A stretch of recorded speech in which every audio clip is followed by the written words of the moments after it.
Բարև ձեզ հարգելի հեռուստադիտողներ։ Մեր հայրենակիցը իր եկեղեցական ազգային գործունեության համար արժանացել է հայրենասեր պատվանունին։ Հայորդիներ հաղորդաշարի այսօրվա հաղորդումը նվիրված է ամենայն հայոց կաթողիկոս Գևորգ 6-րդ Չորեքչյանին։ Մեր հաղորդման հյուրերն են Հայաստանի ազգային արխիվի տնօրեն պատմական գիտությունների դոկտոր Ամատունի Վիրաբյանը եւ Հայաստանի ազգային արխիվի բաժնի վարիչ պատմական գիտությունների տեխնացու Գոհար Ավագյանը։ Բարի գալուստ հարգելի բարեկամներ, շնորհակալություն հրավերը ընդունելու համար։ Իսկ այժմ դիտենք փոքրիկ ակնակ նվիրված Գևորգ 6-րդ Չորեքչյանի կյանքի եւ գործունեությանը եւ շարունակենք մեր հաղորդումը։ Ամենայն հայոց կաթողիկոս Գևորգ 6-րդ Չորեքչյանը ծնվել է 1868 թվականին Ռուսաստանի Նոր Նախիջևան քաղաքում, այժմ Դոնի Ռոստով։ Ուսանել է Գևորգյան ճեմարանում, այնուհետև Լայպցիգի համալսարանի աստվածաբանափիլիսոփայական ֆակուլտետում եւ նույն քաղաքի կոնսերվատորիայում։ 1895 թվականին Գևորգյան ճեմարանում դասավանդել է երաժշտություն, ապա Նոր Նախիջևանում ծավալել հոգևոր մանկավարժական գործունեություն։ 1913 թվականին նշանակվել է Նոր Նախիջևանի առաջնորդական փոխանորդ։ 1916 թվականին եղել է ցեղասպանությունից փրկված գաղթականների եղբայրական օգնության կոմիտեի նախագահ։ 1922-ից 27 թվականներին եղել է Վրաստանի հայոց թեմի առաջնորդ։ 1927 թվականից Գերագույն հոգևոր խորհրդի անդամ։ 1938-ից 41 թվականներին կաթողիկոսական տեղապահ, 1941-ից 45 թվականներին կաթողիկոսական տեղակալ։ Հայրենական մեծ պատերազմի տարիներին սփյուռքահայության շրջանում կազմակերպել է հանգանակություն Սասունցի Դավիթ եւ գեներալ Բաղրամյան տանկային շալասյունների կառուցման համար։ Հայությանը կոչել պայքարի, արժանացել Ստալինի հատուկ շնորհակալությանը։ 1945 թվականից ընտրվել է ամենայն հայոց կաթողիկոս։ Նրա օրոք վերածնունդ են ապրել ԽՍՀՄ-ում գտնվող հայոց թեմերը։ Հրապարակվել է Էջմիածին պաշտոնական ամսագիրը, վերաբացվել է Էջմիածնի հոգևոր ճեմարանը, տպարանը, վերադարձվել է ճեմարանի գրադարանը, Գեղարդավանքը, Ռիփսիմե եւ Խոր Վիրապ վանքերը։ 1945 թվականին Ստալինի հետ հանդիպման ժամանակ բարձրացրել է Արևմտյան Հայաստանի խնդիրը եւ հայ ժողովրդին հուզող բազում հարցեր։ 1945 թվականին դիմել է ԽՍՀՄ-ի, Ամերիկայի Միացյալ Նահանգների եւ Մեծ Բրիտանիայի կառավարություններին հայկական հողերը Թուրքիայից հետ ստանալու խնդրանքով։ Կարևոր խնդիր է համարել Հայաստանի եւ սփյուռքահայության կապերի ամրապնդումը, սփյուռքի եկեղեցական եւ ազգային միասնության ապահովումը։ Մեծ ավանդ ունի 1946-ից 48 թվականների հայրենադարձության կազմակերպման գործում։ 1947 թվականին հրապարակել է ընդարձակ կոնդակ հայկական հարցի լուծման մասին, ողջունել Նյու Յորքում գումարված հայկական համաշխարհային կոնգրեսը, որի նպատակը Թուրքիայի բռնագրաված հայկական հողերի վերադարձման հարցի արծարծումն էր։ Մահացել է 1954 թվականի մայիսի 9-ին Էջմիածնում։ Աճյունն ամփոփված է Էջմիածնի Մայր տաճարի բակում։ Գևորգ 6-րդ Չորեքչյանը արժանացել է հայրենասեր պատվանունի։ Պարոն Վիրաբյան, Գևորգ Չորեքչյանը մեր այն կաթողիկոսներից է, ով իր գործունեությամբ մնան հետք է թողել, մասնավորապես նրա օրոք վերածնունդ են ապրել կամ սկսել են վերածնունդ ապրել կոնկրետ ԽՍՀՄ տարածքում գործող եկեղեցական թեմերը, Էջմիածինն է սկսել վերահատրակվել, ճեմարան է վերաբացվել եւ այլն, նրա մյուս այդ մեծարժեք գործերին իհարկե հաղորդման ընթացքում մանրամասը կանդրադառնանք, բայց խնդրում եմ ձեր ընդհանուր գնահատականը տալ նրա կերպարին։ 20-րդ դարը յուրօրինակ դար էր եկեղեցու հայ հռետորական եկեղեցու կյանքում, որտեղ հայտնի են նշանավոր դեմքեր, գործիչներ, Խրիմյան Հայրիկ, Գևորգ 5-րդ, Խորեն Մուրադբեկյան, Գևորգ Չորեքչյան, Գարեգին Հովսեփյան, որոնք իրենց մնայուն հետն են թողել 20-րդ դարի առաջի կեսի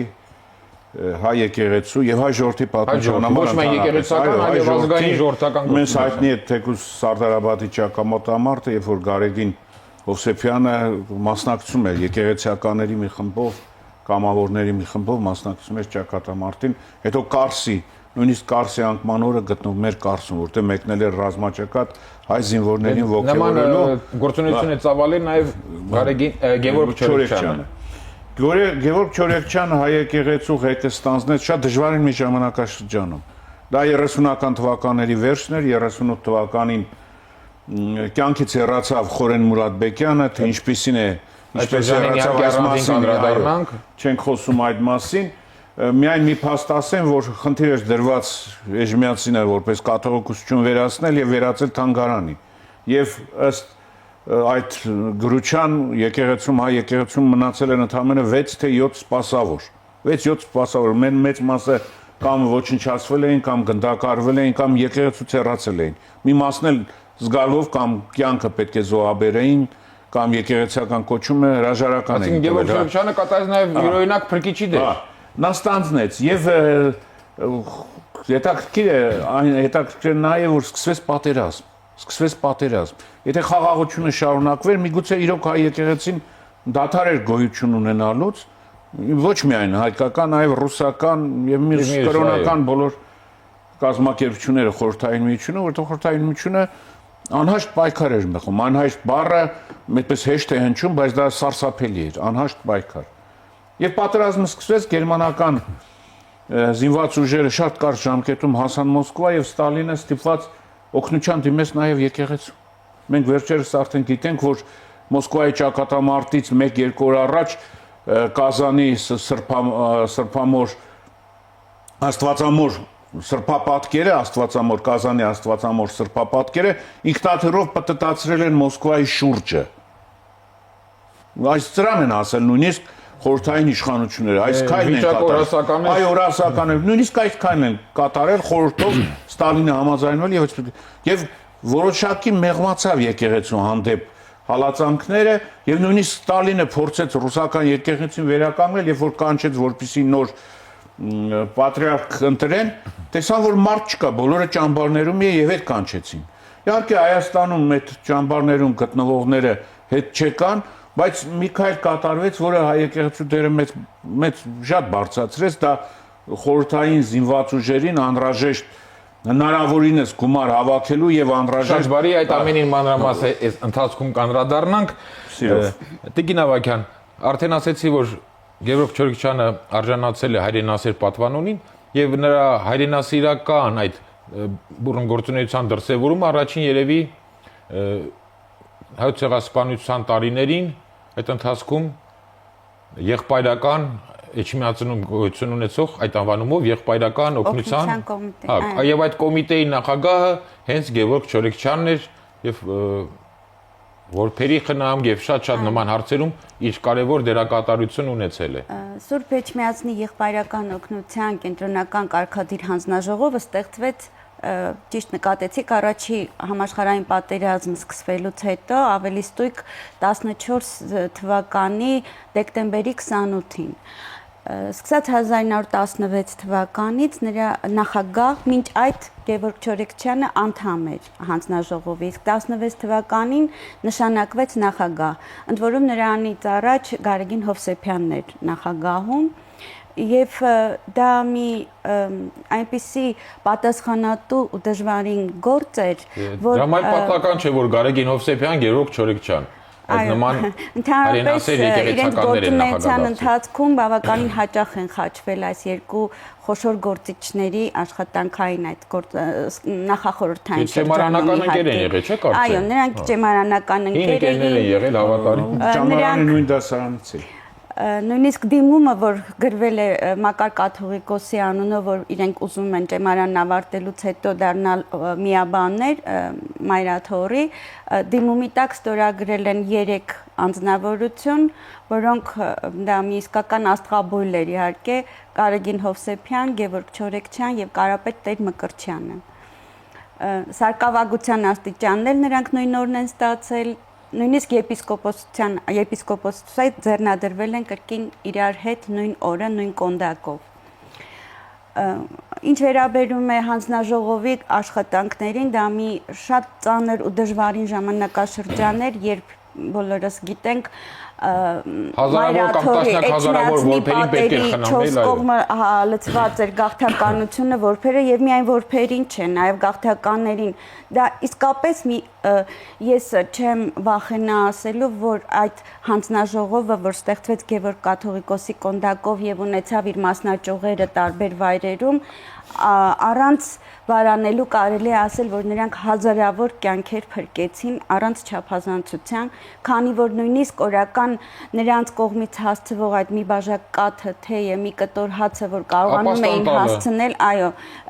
եթե հաշվի առնենք, բախշել տարբեր գյուղերում այս աշխատանքը օրական քանի գաղթական կամ որբ երեխա էր մահանում սովից կամ ցրտից կամ հիվանդություն եւ նրանք միայն դրանով չէին զբաղվում, նրանք բացի այն որ որբանոցներ սկսեցին բաց անել, մի տեսակ բան է թվում, բայց նույնիսկ այդ օրհասական պահերին նրանք գաղթականական դպրոցներ սկսեցին բաց անել։ Պետք է հաշվի առնենք, որ ֆինանսական ոչ բավարար պայմաններ եւ կազմակերպչական հնարավորություններ կային։ Բոլոր հարցերը լուծում էին իրենք, եւ ֆինանսական հարցերը, եւ այդ գրագրությունը քաղաքների միության հետ, Տատյանյան այդ կոմիտեի հետ։ Իսկապես առելի իսկական աշխատանք են կատարել։ Առանձին անհատների հետ, կրկին անգամ Սփյուռքից եւ գումարն էին հայթայթում եւ տեղում աշխատանքներն էին կազմակերպում, բժշկական խմբեր էին ստեղծել, որոնք շրջում էին գաղթականների մեջ, որպեսզի նրանց բուժօգնություն ցույց տան։ Ամենատարբեր տիպի աշխատանք էին կատարում, սկսած, երբ որ ասենք գաղթականը կորցրել է իր եղբորը կամ քրոջը, վերջացրած, ասենք Կովկասի փոխարքայի հետ բանակցությունների մտնել, որպեսզի կարողանան ինչ-որ մի օգնություն ստանալ, գումար ստանալ կամ ինչ-որ մի բանով կարողանալ օգտակար լինել։ Եվ արդյունքում, ինչպես արդեն նշեցիք, կարողացել են փրկել հազարավոր եւ տասնյակ հազարավոր գաղթականների որբերի կյանք։ Պարոն Վիրաբյան, դուք արդեն ձեր խոսքում հիշատակեցիք Գևորգ Չորեքչյանի հայրենական մեծ պատերազմի տարիներին կարևոր գործերից էր նաև Սասունցի Դավիթ եւ գեներալ Բաղրամյան, մարշալ Բաղրամյան ժամանակ դեռ գեներալ էր, այդ տանկային շարասյունների կառուցման համար նրա կոչը սփյուռքահայերին եւ այդ տեսանկյունից եկեղեցու դիրքի բարելավման մասին հիշատակեցիք Ստալինի հետ նրա հանդիպումը եւ կարծեմ 10 թե քանի կետից բաղկացած ծրագիր էր ներկայացրել։ Մեր հայրենակիցներին անշուշտ դա կհետաքրքրի։ Պատերազմի տարիներին խորհրդային ժողովուրդը իրոք ամեն ինչ անում էր բանակին օգնելու համար։ Նույնիսկ վերջի ունեցվածքը, վերջի ոսկու կտորը, մատանու կտորը, ականջողը, ամեն ինչ, ինչ որ արժեքավոր էր, տրամադրվում էր բանակի հաղթանակի գործին եւ ասեմ, որ եկեղեցին անմաշ չմնաց նրանից։ Ոչ միայն կամ փաստաթղթեր պահպանվել են, ինչպիսի ադամանդակուր խաչեր, այլ բաներ, կրոնական պարագաներ են նվիրել զենք ստեղծելու գործին։ Եվ եկեղեցին չէ կարող մասը մնալ այդ ամենից։ Ամենակարևոր բանը, որ նրանք Սփյուռքում կազմակերպվեցին հանգանակություն կարմիր բանակի օգտին, Պարսկաստանում, Եգիպտոսում, այլ վայրերում, որտեղ որ հնարավոր էր։ Եվ տասնյակ հազարների, միլիոնների հասնող դոլարներ, ֆունտ ստերլինգներ, ոսկի նրանք ստանում են եւ ուղարկում են եւ անդադ պահպանվել են հերագիրը, ասենք Գարեգին Չորեքչյանի հերագիրը ԽՍՀՄ նախարարների խորհրդի նախագահ Ստալինին, թե երբ ինչքան ոսկի է բանկ ներկայացվել եւ ասեն, որ եւ Սասունցի Դավիթ տանկային շարասյունը եւ գեներալ Բաղրամյան ավիախումբը, դա էսկադրիլիա էր, ինքնաթիռների էսկադրիլիալ էր եւ դրանց երկրորդ Սասունցի Դավիթ, բայց արդեն պատերազմը ավարտեց, բայց գումարներ մուծվել են, փաստ է։ Կարծվեց եւ սա մեծ դեր կատարեց։ Ստալինը ամեն անգամ շնորհակալություն էր հայտնում իր հերագրով այդպիսի գումարներ։ Եվ եկեղեցու նկատմամբ ունեցած վերաբերմունքի փոփոխությունը դրանով էր պայմանավորված։ Եվ սա էր պատճառը, որ 1945 թվականի ապրիլի սկզբին Հայաստանից 3 անձնավորություններ, առանցինը Կենտկոմի քարտուղար Գրիգոր Հարությունյանն էր, արտաքին գործերի Ժողկոմ Սահակ Կարապետեր եւ կաթողիկոսական տեղապահ Գևորգ Չորեքչյանը, arczepiskopos դեռ մեկնեցին Մոսկվա տարբեր խնդիրներ քննարկելու, սկսած հայրենադարձություն կազմակերպելուց, Արևմտյան Հայաստանի տարածքների խնդրից մինչև եկեղեցու հանդեպ վերաբերմունքի հարցը։ Հանդիպումը անձամբ բանի հետ, Չորեքչյանի հետ Ստալինը ունեցել է 1945 թվականի ապրիլի 19-ին, որին մասնակցել է նաև ռուսական եկեղեցու ապրիլի 19-ին, այսինքն դեռևս պատերազմը ավարտված չէր։ Ապրիլի 19-ին Թերթում հաղորդագրությունն է տպագրվել մի քանի օր հետո 23-ին դա պաշտոնական ընդունելություն է եղել։ Այժմ օրագրից մենք իմանում ենք, որ հանդիպումը սկսվել է երեկոյան 19:30 րոպե եւ տևել է 20 րոպե, մինչեւ 19:50 րոպե 3 հոգով են եղել եւ ռուսական եկեղեցու խորհրդի նախագահ Պալյանսկին, որտեղ 43 թվականին խորհրդային իշխանությունները եկեղեցու հետ հարաբերությունները խորհուրդներ ստեղծեցին, այդ թվում Երևանում հայկական հայ առաքելական եկեղեցու հետ աշխատանքի, այսպես ասած, խորհուրդ ստեղծեցին։ Եվ այդ ընթացքում Գևորգ Չորեքչյանը զրույցը ինչ է տեղի ունեցել բնականաբար մեզ համար անհայտ է այս պահին, տարբեր վարկածներ կան, բայց այն փաստաթուղթը, որ Գևորգ Չորեքչյանը ներկայացրել է Ստալինին, բաղկացած է եղել 11 կետից, մի քանիսը կարդամ՝ ճեմարանի վերաբացում, ճեմարանի գրադարանի վերադարձում, Էժմիածին հանդեսի տպագրում, Էժմիածնի հանդեսում հայագիտական հոդվածների տպագրում, վանքի սահմանների ճշտում, թե ինչն է ճշտում, որն է Էժմիածնի վանքը իր սահմաններով, որոշ շենքերի վերադարձում, եկեղեցուն վերադարձնել Ռիփսիմե վանքը, Ռիփսիմե, Գեղարդ եւ Խորվիրապ վանքերը, նույնիսկ առաջարկվեց թույլ տան եկեղեցուն վերականգնելու Զվարթնոց տաճարը Թորոս Թորոմանյանի նախագծով, այսինքն այդ կետերի մեծ մասը թույլատրել Սփյուռքից հայ վանականների, հոգևորականների այցելություն Էժմիածին եւ հակառակը Էժմիածնից վանականների այցելություն տարբեր խնդիրներով Սփյուռք, մյուրոնորնության կազմակերպում, եկեղեցու համար վալյուտային հաշվի բացում նշում է, որ մեծ քանակությամբ գումար կարող ենք հավաքել այդ հաշվի վրա եւ ոչ միայն եկեղեցու համար օգտագործենք, այլ նաեւ խորհրդային Հայաստանի վերաշինությունը եւ ամենավերջի կետը, որը բանն է, այսպես որ թույլատրվի արտասահմանից Էժմիածին ստան ավտոմեքենաներ, գրված է ավտոմեքենաներ, գրամեքենաներ եւ թուղթ։ Ստալինը վրեն գրել է, համաձայն եմ, սաղլասեն եւ այդ բնօրինակը պահպանվում է մեզ մոտ, արխիվում պահպանվում է դա եւ ինչպես գիտեք, սրա մեծ մասը իրականացվեց, բայց ոչ այն տեմպերով, այն քայլերով, որ 45 թվականին պատերազմը ավարտվեց, այլևս խնդիրները վերացան եկեղեցու հետ, այսպես սիրաշահելու եկեղեցուն, մի քիչ արդեն այն ինչ որ նախատեսված էր եկեղեցիների վերաբացում, հետ վերադարձում դանդաղեց, բայց մի դեր էլ կատարեց եկեղեցին հայկական հարցի վերաբացման ոչ այն ծավալով բնականաբար ինչ որ արտասահմանում, բայց մեզ հայտնի որ Գևորգ Չորեքչյանը այդ հարցը բարձրացել է, երբ որ հունիսին 45 թվականին եկեղեցիական ժողով տեղի ունեցավ, որտեղ ինքը ընտրվեց կաթողիկոս եւ ֆիլմը պահպանվել է Մարտիրոս Սարյանի եւ Իսահակյանի ղեկավարությամբ այդ ժողովը անցկացվել եւ երկրորդը որ 46 թվականին նա Ստալինին հատուկ նամակ է գրել հայկական հարցի վերաբերյալ, որ անհրաժեշտ է միջամտել, բոլոր հարցերը լուծվեցին, հայկական հարցը նորից մնաց չլուծված։ Նու բնականաբար 46 թվականը արդեն արդեն պահը բաց էր թողնված, սկսվել էր սառը պատերազմը, խորհրդային իշխանությունը ձախողվել էր խորհրդային իշխանության քայլերը հարավային Ադրբեջանում, երբ որ այնտեղ ուզում էին բան ստեղծել, ադրբեջանական ինչ-որ հանրապետություն, ԱՄՆ Անգլիան սկսեցին պաշտպանել Թուրքիայի եւ կրկնում եմ, որ ժամանակը բաց թողնվեց։ Բայց այս քայլերը կատարվել են Գևորգ Չորեքչյանի կողմից։ Շնորհակալություն։ Տիկին Ավագյան, փոքրինչ հետ դառնանք, արդեն նշվեց այդ մասին, Գևորգ Չորեքչյանը հայ եկեղեցու ղեկը, իհարկե ոչ դեռևս կաթողիկոս, սակայն հայ եկեղեցու ղեկը ստանձնեց 1938 թվականին, Խորհրդ Մուրադբեկյանի այդ սպանությունից հետո եւ ինչպես Պահ Վիրաբյանը նշեց, եկեղեցին Էջմիածինը արդեն փակվելու վտանգի տակ էր եւ այդ պայմաններում կարողացավ հիմա շրջահայաց, ասենք, հերատես իր քաղաքականությամբ պահպանել առաջին հերթին, հետագա զարգացում հետո պիտի լիներ, բայց գոնե պետք է պահպանի։ Անկեղծ ասած, դուք հենց նոր կրկնեցիք Խորեն Մուրադբեկյանի կոնդակի բառերը, բանն այն է, որ այդպիսի կոնդակ է տվել։ Այո, դեռևս 1936 թվականի ապրիլին, այսինքն իր մահից 2 տարի առաջ, Մուրադբեկյան վեհապարը հավանաբար հասկանալով կամ կանխած գալով, թե ամեն րոպեն ինչ անդառնալի կարող է լինել իր համար, մի այդպիսի կոնդակ ունի ապրիլի 18-ին գրված, որտեղ նա կոնդակ ուղղված է Գևորգ Չորեքչյանին եւ նա գրում է, որ հաշվի առնելով ձեր երկարամիաբարձր պաշտոնների լինելու հետ կապված ձեր փորձառությունը, ձեր հեռատես եւ շրջահայաց բնավորությունը, ես ցանկանում եմ, որպեսզի իմ մահից հետո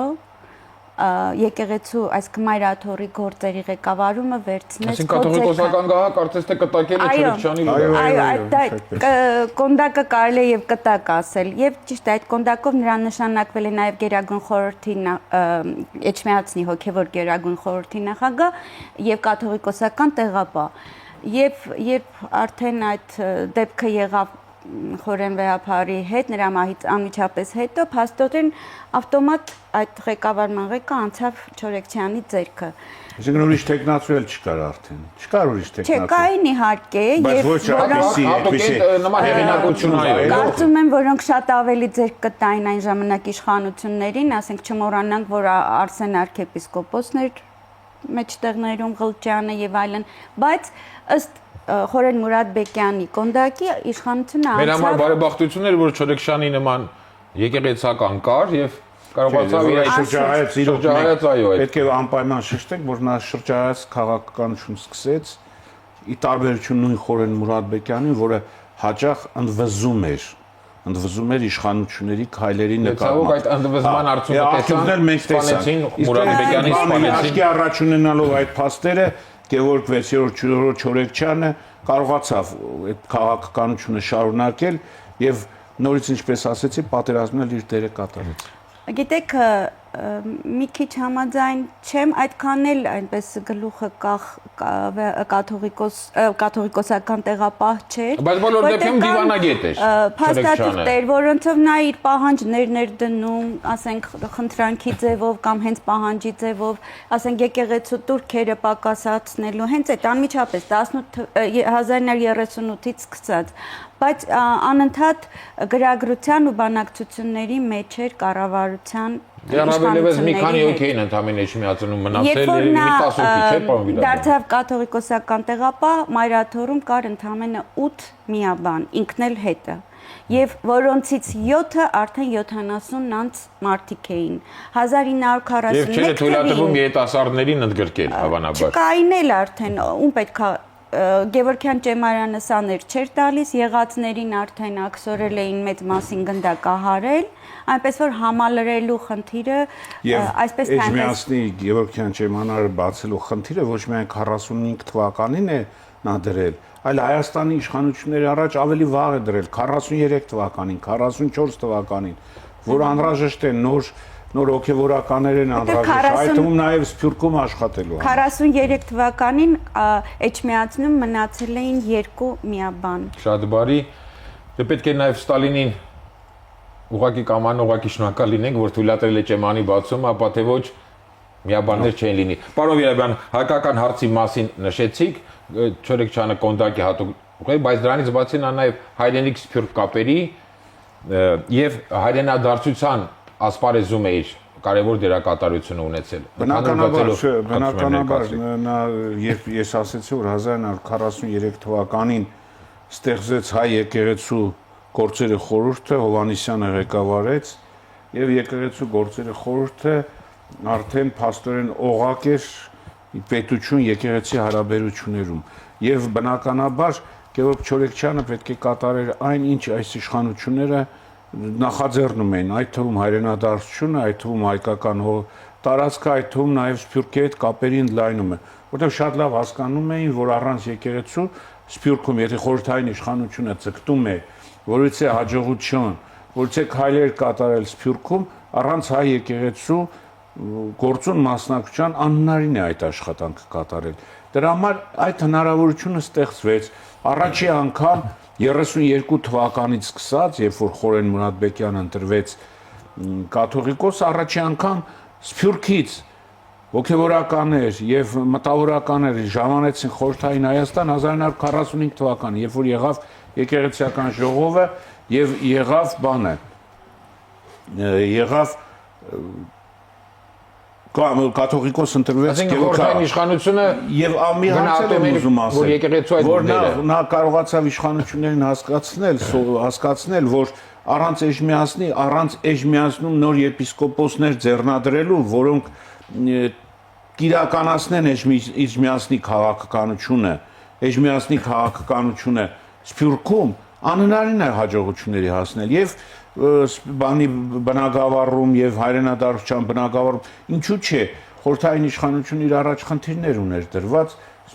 արտասահմանում խորհրդային քարոզությունը, խորհրդային ապրելակերպը, խորհրդային վերջին հաշվով խորհրդային եւ այդ առումով եկեղեցին սոցիալիզմի այսպես ասած ընդլայնումը եւ նույնիսկ եկեղեցուն էին օգտագործում, որտեղ շատ լավ հասկանում են։ Այդ առումով հետպատերազմյան շրջանում որոշակի հնարավորություն ստեղծեցին եկեղեցուն,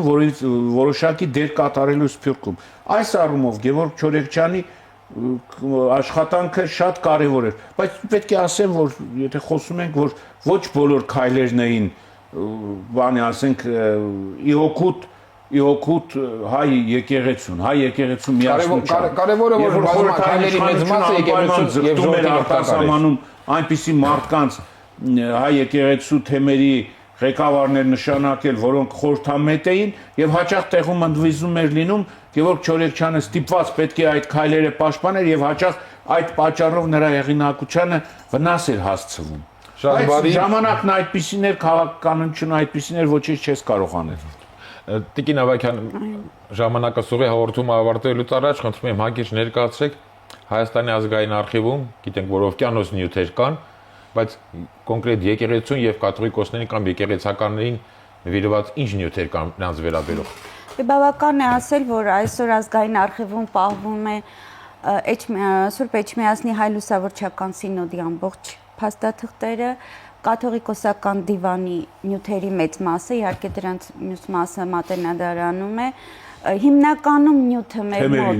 19-րդ դարի սկզբներից, 18-րդ դարի վերջից մինչև